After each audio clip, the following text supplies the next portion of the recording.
चलो देखो, तो नेक्स्ट टॉपिक है हमारा इसी में, रेस्पिरेशन में, रेस्पिरेशन इन प्लांट्स।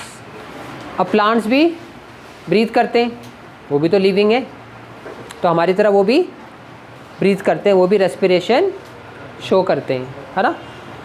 तो प्लांट्स में ब्रीदिंग ऑर्गन के नाम बताओ।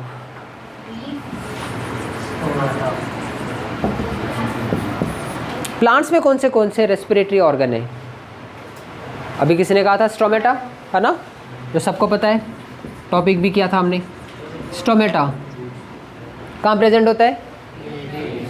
Lower surface of the leaves,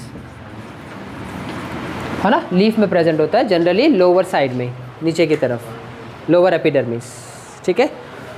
and young stem, and young stem, तो यंग स्टेम में भी आपको स्टोमेटा देखने को मिलेगा और लीफ में तो मिलेगा ही मिलेगा, ठीक है।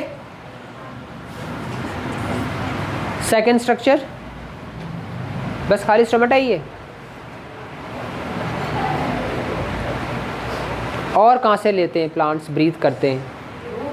रूट्स, है ना, ये तो पता ही है आपको, रूट्स के थ्रू भी तो करते हैं। तभी तो आपने देखा होगा गार्डनर, फार्मर्स मिट्टी की खुदाई करते रहते हैं बीच बीच में, ताकि मिट्टी जितनी ज़्यादा लूज़ होगी उतनी ज़्यादा एयर जाएगी, उतना ज़्यादा स्पेस होगा उतनी ज़्यादा एयर जाएगी उसके अंदर, और उतना ही रूट आसानी से ब्रीथ कर पाएगी, ठीक है। और उतना ही ऑक्सीजन रूट्स अंदर लेगा, रेस्पिरेशन करेगा, एनर्जी बनाएगा। इसीलिए सॉइल को लूज़ करना बहुत ज़रूरी होता है, बीच बीच में खुदाई करना ज़रूरी होता है प्लांट की अच्छी ग्रोथ के लिए, ठीक है। और भी कुछ है या यही दो हैं बस?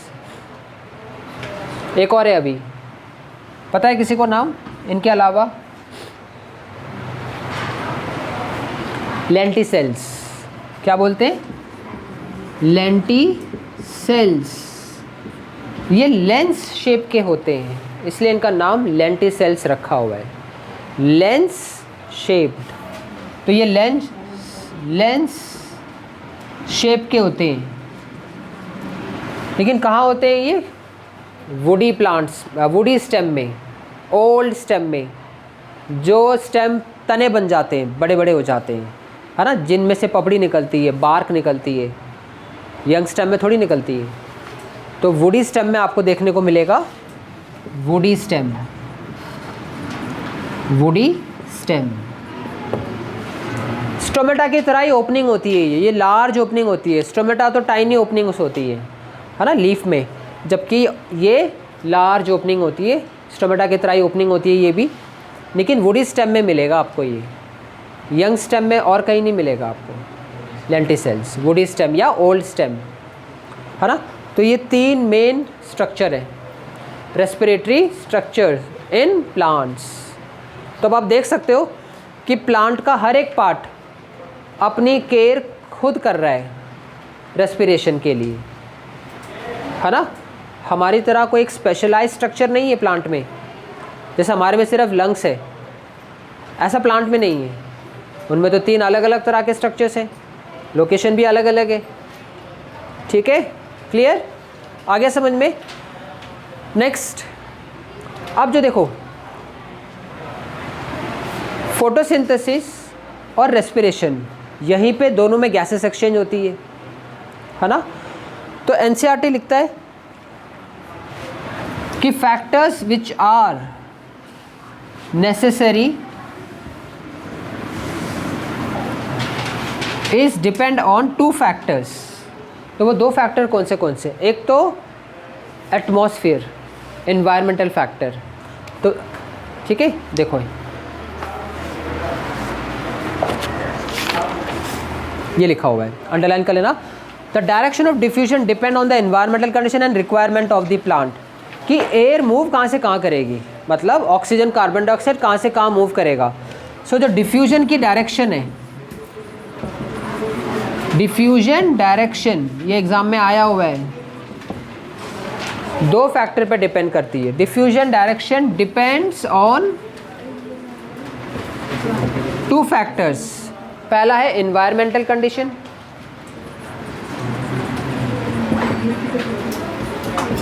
सबसे ऊपर लिखा हुआ है नेक्स्ट पेज पे, पीछे वाले पेज पे, और दूसरा है requirement. Requirement of the plant. तो डायरेक्ट क्वेश्चन बनता है ये कि डिफ्यूजन की डायरेक्शन किन दो फैक्टर पे डिपेंड करती है, environmental factor and requirement of the plant.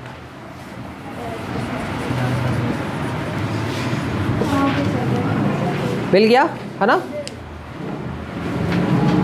है ना, ये रहा देखो, ठीक है, page number 103, requirement of the plant and environmental condition. तो पूरा लिख लेना इसको, इन्वायरमेंटल कंडीशन। अब मैं इसको एक्सप्लेन करने जा रहा हूँ।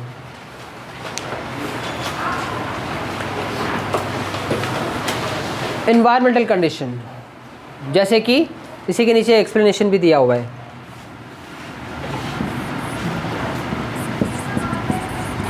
नाइट टाइम, डे टाइम, तो दो ये कंडीशन है। रात के समय फोटोसिंथेसिस तो होती ही नहीं है, क्या चलती है, बस ओनली रेस्पिरेशन। तो यहाँ पर सिर्फ रेस्पिरेशन होती है रात के समय में। और रेस्पिरेशन में क्या इनटेक करते हैं, हम CO2 लेते हैं, ऑक्सीजन। रेस्पिरेशन चाहे हम करें या प्लांट्स करें, रेस्पिरेशन तो सब में कॉमन ही है, रेस्पिरेशन सब में सेम होती है, ठीक है, चाहे एनिमल करे, चाहे ह्यूमन करे, चाहे प्लांट करे, सबको ऑक्सीजन चाहिए, है ना। तो नाइट टाइम में ओनली रेस्पिरेशन, ठीक है, जिसमें O2 अंदर, CO2 बाहर, यही होता है। तभी तो रात में प्लांट क्या रिलीज़ करते हैं, कार्बन डाइऑक्साइड। पेड़ के नीचे सोना मना है ना रात में, इसीलिए, क्योंकि CO2 रिलीज़ कर रहा है वो, आपको प्रॉपर ऑक्सीजन नहीं मिलेगी, ठीक है ना, इसीलिए ये रीज़न होता है। क्योंकि रात में सिर्फ रेस्पिरेशन चल रही है, ओनली रेस्पिरेशन, ऑक्सीजन लेते हैं, CO2 रिलीज़ करते हैं। रात का समझ में आ गया सबको।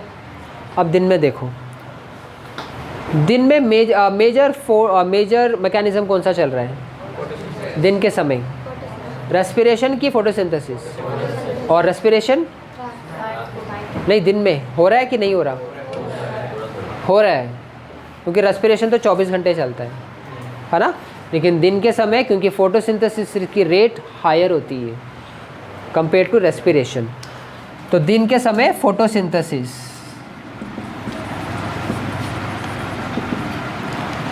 ठीक है, लेकिन रेस्पिरेशन भी हो रही है, लेकिन फोटोसिंथेसिस ज़्यादा हो रही है।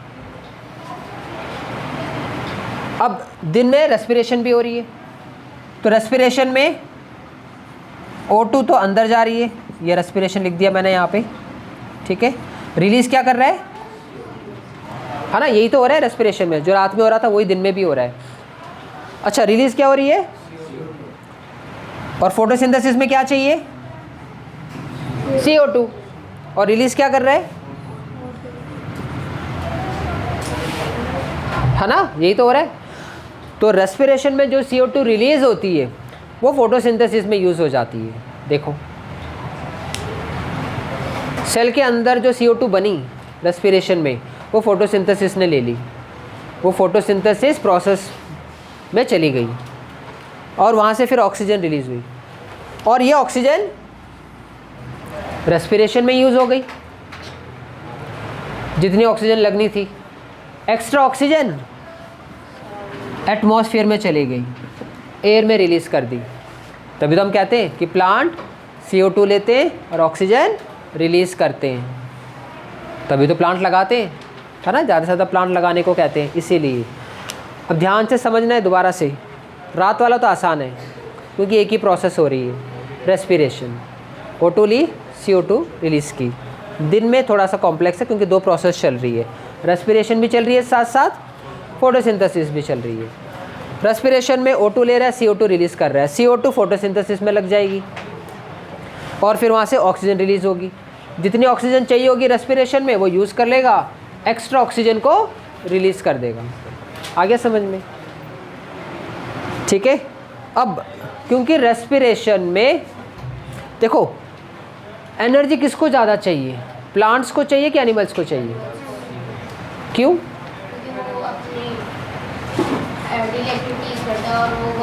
प्लांट भी तो कर रहे हैं डेली एक्टिविटीज़। हाँ, क्योंकि प्लांट तो एक जगह पे फिक्स्ड है ना। और हमें देखो भागते दौड़ते खेलते कूदते, है ना। एनिमल्स को देखो शिकार करने के लिए उसके पीछे भागते, है ना, फूड के लिए, शेल्टर के लिए। तो कितनी एनर्जी चाहिए ना, क्योंकि हम लोकोमोशन शो करते हैं, हम मोटाइल हैं, हम मूव करते हैं दिन भर, और हमारे अंदर लिविंग सेल्स ज़्यादा हैं, डेड सेल्स कम है। प्लांट में डेड सेल ज़्यादा है, लिविंग सेल कम है। और एनर्जी डेड सेल को ज़्यादा चाहिए कि लिविंग सेल को? लिविंग सेल को। ये दो रीज़न है, ठीक है ना। तो क्योंकि एनर्जी रिक्वायरमेंट ही कम है प्लांट को, तो थोड़ी सी ऑक्सीजन चाहिए। वो जो फोटोसिंथेसिस में निकली थी वो ले ली, बाकी ऑक्सीजन एक्स्ट्रा रिलीज़ कर दी। शुक्र है थोड़ी लगी, बाकी ऑक्सीजन दे दी। ये तो फिर हम एनिमल कैसे सरवाइव करते बिना ऑक्सीजन के, है ना। इसीलिए क्लियर, आगे समझ में, है ना। तो ये था आपका रेस्पिरेशन इन प्लांट्स, इतना सही दिया है बस। हाँ, और एक चीज़ और दी हुई है कि प्लांट्स के अंदर इंटरसेलुलर स्पेस होती है। प्लांट्स के अंदर सेल्स में बहुत जगह होती है, ठीक है, बहुत सारी स्पेस होती है। अब स्पेस है तो एयर है, तो हर सेल एयर के कांटेक्ट में है कि नहीं है? बस फिर तो इसलिए उनको रिक्वायरमेंट कम पड़ती है। दूसरा, एनर्जी की रिक्वायरमेंट कम होती है, इसीलिए भी, है ना। तो यही सारी बातें एनसीईआरटी में लिखी हुई है इस टॉपिक में, रेस्पिरेशन इन प्लांट्स में। छोटा सा टॉपिक था ये, बस इतना ही था ये, लेकिन इम्पॉर्टेंट है ना। और यहीं से क्वेश्चन आते हैं बोर्ड एग्ज़ाम में, अगर आएगा तो प्लांट रेस्पिरेशन में यहाँ से क्वेश्चन बनता है। दो फैक्टर बताओ, डिफ्यूजन की डायरेक्शन देखो अलग अलग हो जाती है, दिन के समय कुछ और हो जाती है, रात के समय कुछ और हो जाती है, ठीक है, क्लियर। अच्छा, एक पॉइंट ऐसा आता है जब rate of oxygen and carbon dioxide same होती है, इस पॉइंट को हम क्या बोलते हैं? Compensation point. क्या बोलते हैं? Compensation point. ये एक्स्ट्रा पॉइंट है नॉलेज के लिए, जो ओलंपियाड या दूसरे एग्ज़ाम देते है ना, वहाँ पे क्वेश्चन आ जाता है। एनसीईआरटी में नहीं दिया हुआ है, ठीक है। उसको कंपनसेशन पॉइंट कहते हैं।